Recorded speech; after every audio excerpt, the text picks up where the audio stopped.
عقل التزم مستعمل الألفاظ حيث يوجد إما مركب وإما مفرد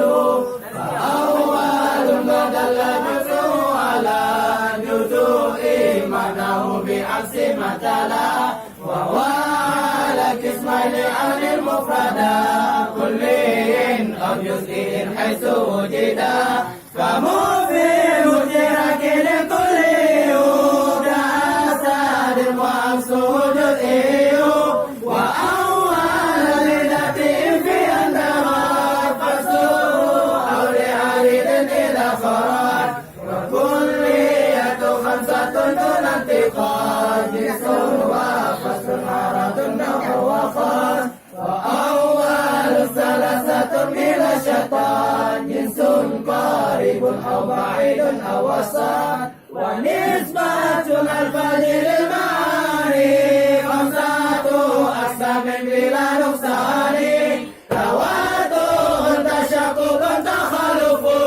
والاشتراك عكسه ترادف واللفظ إما طلب أو خبر وأول ثلاثة ستذكر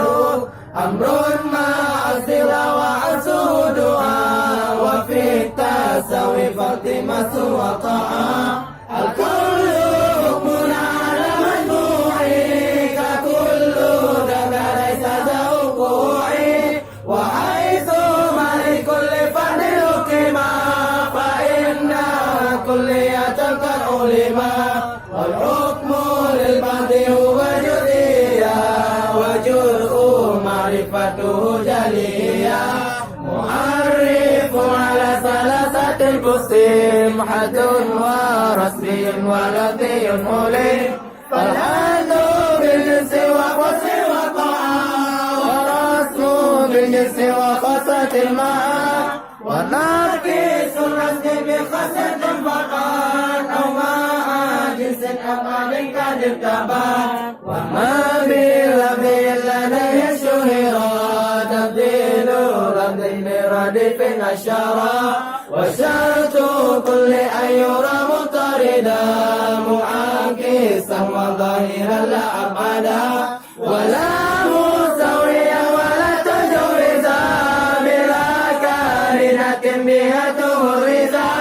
ولا بما يدرى بمدود ولا مشترك من القرينة خلا وعندهم من جملة المردود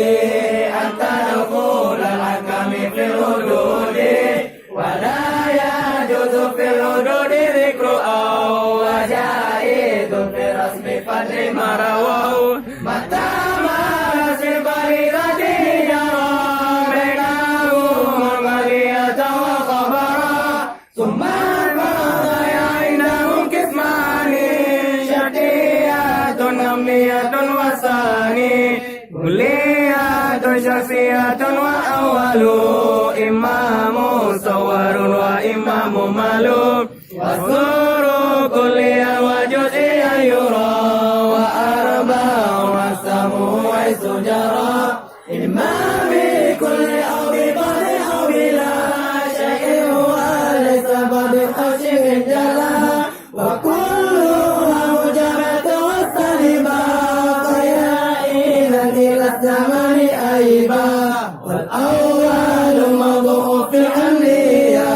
والآخر معمول بالسوية وإن حالة لك فيها كالوكيل فإنها شدية وتنقسم أيضا إلى شدية متصلة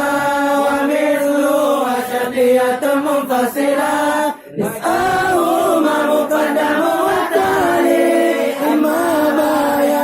الاتصال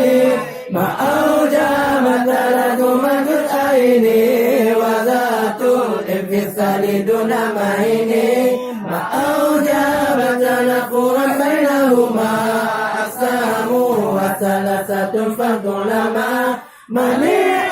جمع الكل منهما والحاقق أخص فلما تناقض الخلق قضيتين في كيف واسلك واحد أمر كفي فإن تكن جزيرة أو